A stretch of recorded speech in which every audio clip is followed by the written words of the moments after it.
Hey guys, it's Brent, and before we get started with today's episode, quick question for you. Too many double faults, maybe too many soft sitter serves over there, no real big power, maybe not the kind of spin you want. Look, stay to the end of this video because I've got 3 ways for you to get a lot more swing speed, a lot more power on your topspin serve. All right, here we go.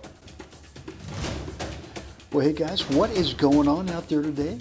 What's up? Brent Abel here, webtennis.com, another episode of What's the Right Shot. And yeah, we're going to look at today is a couple things. Number one, when do you want to let this lob bounce? And typically for me, it's really if the ball is going to bounce and go straight up, right? Meaning that the lob trajectory is such that when it comes down, it's not going to really push you back at all.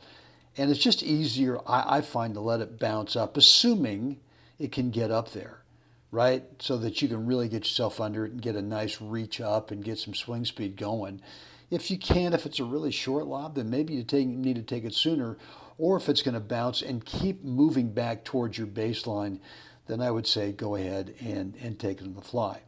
So that's kind of thing one. That's sort of when I think about letting it bounce. But let's kind of look at a couple things here. I want to talk about where you want to set up on this.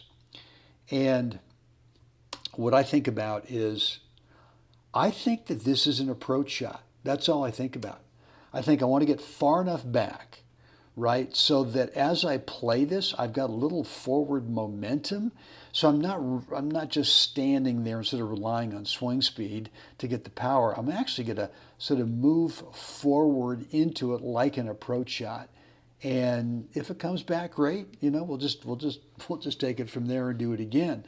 But I think what happens too often is we don't get back far enough, and so what happens here is when you swing up, it's almost like the ball's directly on top of you, and I don't like that. I want the ball to be slightly in front so that I can get a little forward momentum as I hit it, and then be able to follow it in, right? Because you can't stand here and assume that even if you go up the line, as I played this shot here with my target was up the line, you can't assume that guy's not going to guess where you're going to play it and be able to get to it, right? So you've got to always assume he's probably going to get to it. That's okay. And we'll just be ready for whatever comes back.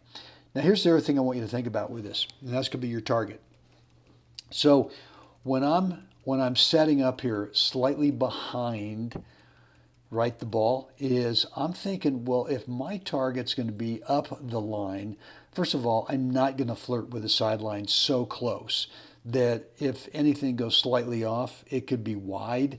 I'm going to make sure I got plenty of space inside the sideline. But the other thing I'm thinking about is that my target is not where it's going to bounce. I'm not thinking of this spot over here. I'm thinking of a spot above the top of the net, right? So that I know in my mind's eye that this area right here is not going to challenge the sideline, right? If I was to be thinking too much over here, man, that might be a little bit too close. And apologies for the fan that's in the background here. I'm in a hotel room doing a little traveling. But the point here is that in your mind's eye, not only are you thinking about, I'm going to keep it inside the sideline, but you're also thinking, what's the spot? What's the little window above the top of the net that equates to your target? And that for me works just so much better than trying to think of that spot over there. So guys, hope this has been helpful. Would love to read your comments, questions, remarks, feedback, whatever's on your mind. And look, yeah, I've got that serve course that you can pick up. Let me take this back to, man, that fan is loud. Wow, sorry about that. Hope it's not too annoying. But if you're not getting the kind of swing speed that you want on your topspin serve, then look, down below there's a link that'll take you to what I'm calling the 3 step-by-step power sequence fix, and you can get this video for free. It's right down below in the description area. There's a link that will take you over to that free video. All right, guys, that's it for me today. It's time for all of us. We got to get out there, help someone else have a great day, guys. See you again next time.